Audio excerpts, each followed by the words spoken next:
So this is my mic, which I'll be using for the vibes. No, it's not a mic, it's just a flower. Hello everyone, my name is Maria and welcome back to my channel. Over here, I'll be speaking about femininity, growth, self-care, self-development, and will also be sharing some solicited advice from time to time. So if that's something which interests you, do stick around.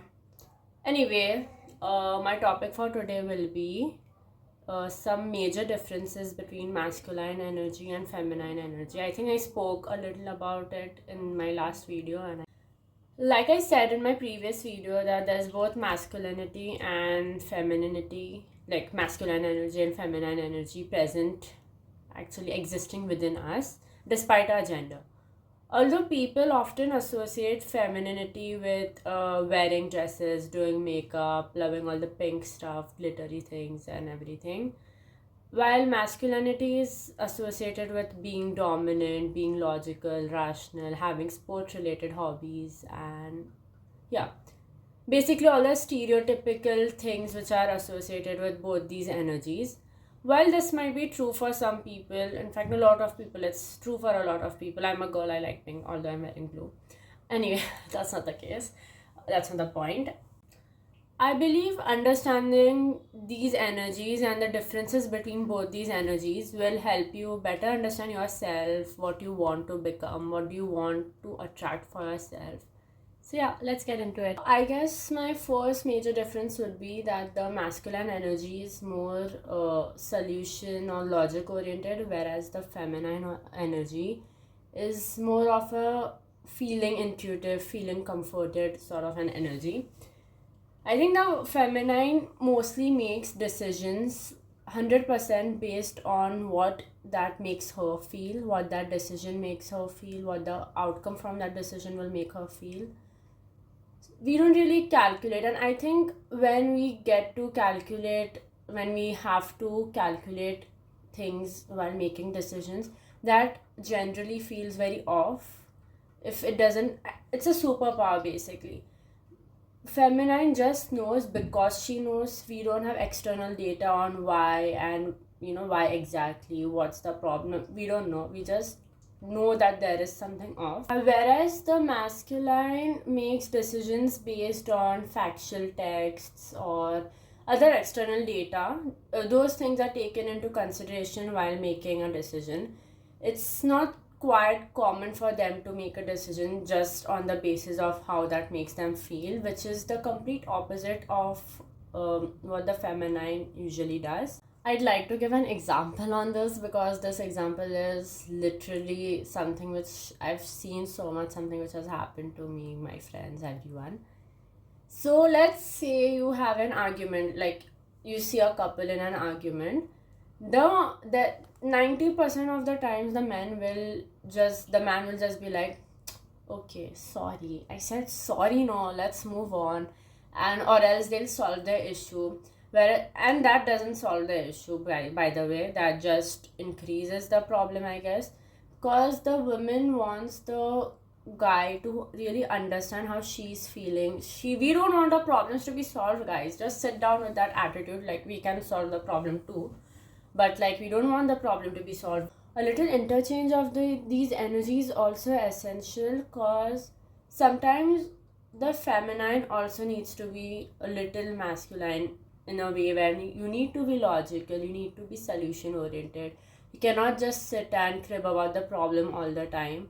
Whereas the masculine needs to realize that just solving the problem or having the mindset of just solving the problem won't actually solve the problem if the other person or if the situation doesn't require solving, I guess, or require to be fixed.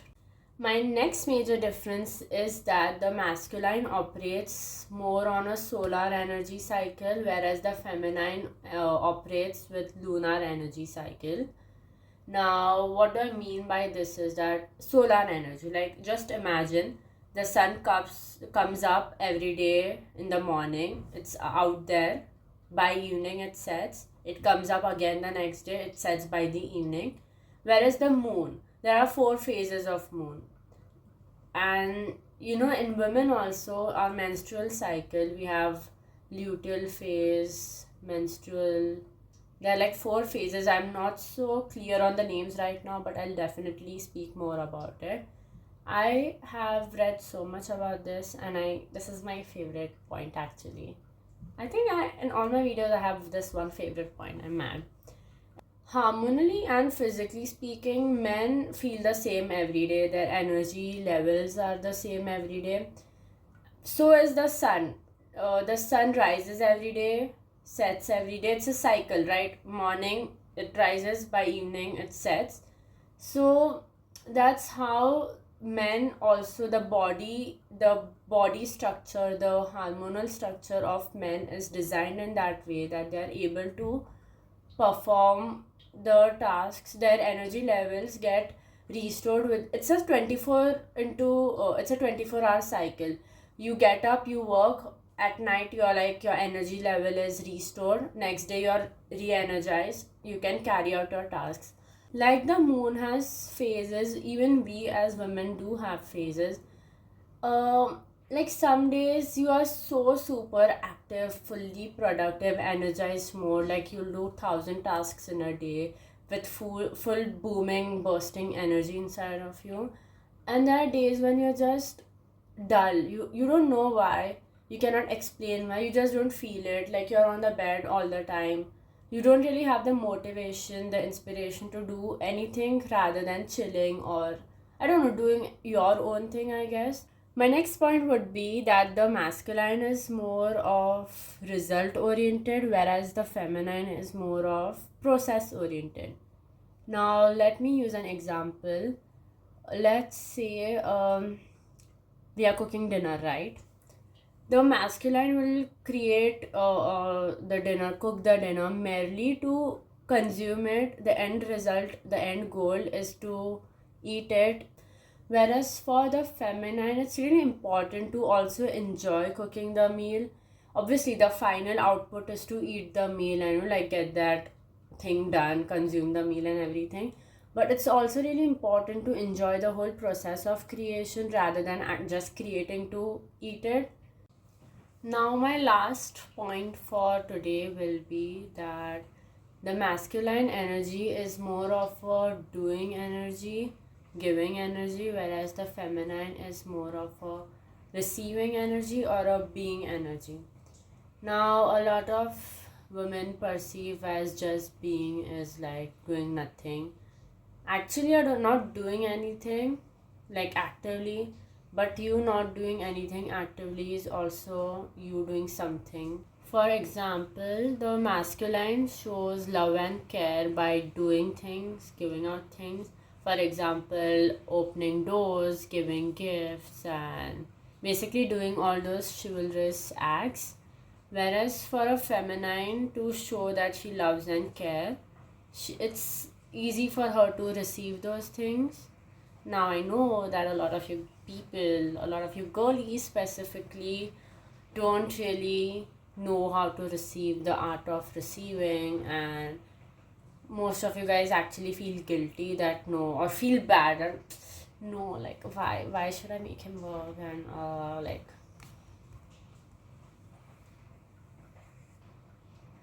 guys, please get over it. The feminine just being there, receiving and giving out inspiration, just out there, is giving purpose, it's giving motivation, it's giving inspiration. Now, I don't mean that you girlies are not supposed to do literally anything and just be that rotten self of yours who's just rotting on the bed.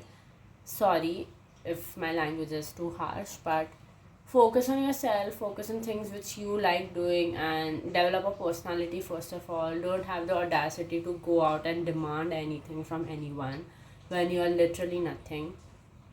This is for all the girlies who read romance novels like me, and like having fictional guys, fictional men when they are not really that fictional women.